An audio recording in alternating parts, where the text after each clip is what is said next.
Hello everyone, can I just show you my Scandinavian Jesus candle? Or maybe German? Normal Germans don't let their hair get that long. But actually, maybe they do. I don't know. My current fan theory of why Jesus may have looked like this, other than colonialism and racism, which is probably the true one, is maybe the Holy Spirit is Scandinavian, and that's how Mary and that's how the Scandinavian genes sort of got passed on through Mary. That's probably not the case. Anyways, enough about Jesus. We're here to talk about my favorite saint of the Catholic Church. My favorite saint of the Catholic Church is Simone Weil because of many reasons. She is strictly not a saint of the Catholic Church because she doesn't officially belong to the church, but for reasons we'll get into, you'll see that she is a saint, although not canonized. But she is canonized in my head and in my heart. She's head canonized. Catholic head canon is a thing officially now. Her patronage is linked to her life, obviously. She is known as the patron saint of outsiders. You can understand why she's called that, because she remained outside the church, and she remained outside the church for a very particular reason, because she wanted to be a bridge between Christians and non-Christians. It's such a weird thing to think about. Like, she thought about her salvation as a benefit that she didn't want to have over someone else. So she sort of viewed salvation as something to abstain from in solidarity with others who had not found it. And I think that's a very interesting way of looking at salvation. It kind of makes you think about what it actually is. And I think this is one of the reasons I love Simone Weil, because she brings up all of these questions about Christianity and God, etc., etc. Another reason why she declined to be baptized was because she wanted to intellectually serve the church and the Christian tradition in general, and she felt she could do that more objectively by remaining outside of the church. In a lot of ways, Simone Weil is my guiding light in the world, and I,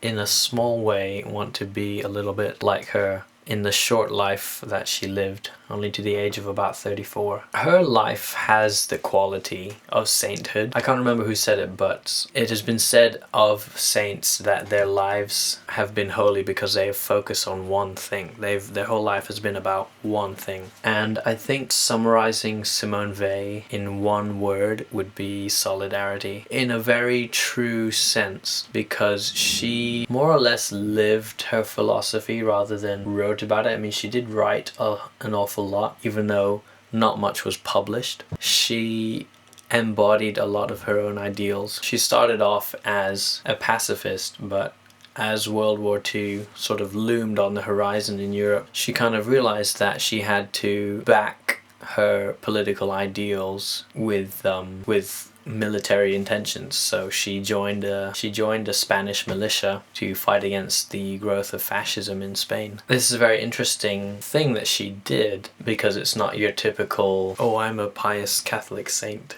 that doesn't get involved in those lower affairs. But she had a very embodied spirituality, and she thought that she came to the conclusion that one does need to fight for what one believes in. Like I was saying before, her solidarity is sort of the key aspect of her life, and she actually died quite an untimely death because of this conviction that she held with the least of these, so to speak. She became ill while she was in London working with the French government, who had been kicked out of France. Her illness was exacerbated by her deciding not to eat or drink more than the soldiers in occupied France were given. So that sense of solidarity eventually took over her instincts of self-preservation, and she passed away at the age of 34. And she's now buried in Ashford, Kent. I've been thinking about visiting her grave one of these days. I wanted to back in 2015 when I was down there, but I have not made the trip yet. But I think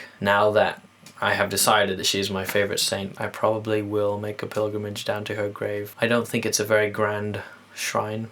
It's just a little gravestone, as far as I know. But yeah, I think that would be something I would like to do. If you would like to know more about Simone Weil, I'd recommend reading some of her works, like Waiting for God, which is a sort of amalgamation of her notes and spiritual sort of essays, which were not published during her lifetime, but they have been published by a trusted friend. And her one published work is Oppression and Liberty, which I've not read myself yet, but I'm slowly digging into it. There's also a really good documentary about her life called Encountering Simone Weil, and I will put a link to that in the description because it's really worth watching. Yeah, so that is who my favourite saint is. I know she's like not unofficial saint, but she's also an official saint, if you know what I mean, because Catholics don't get to define everything. And that's everything for today. Thanks for watching. You can subscribe if you like for more of these videos, and I will see you in the next one.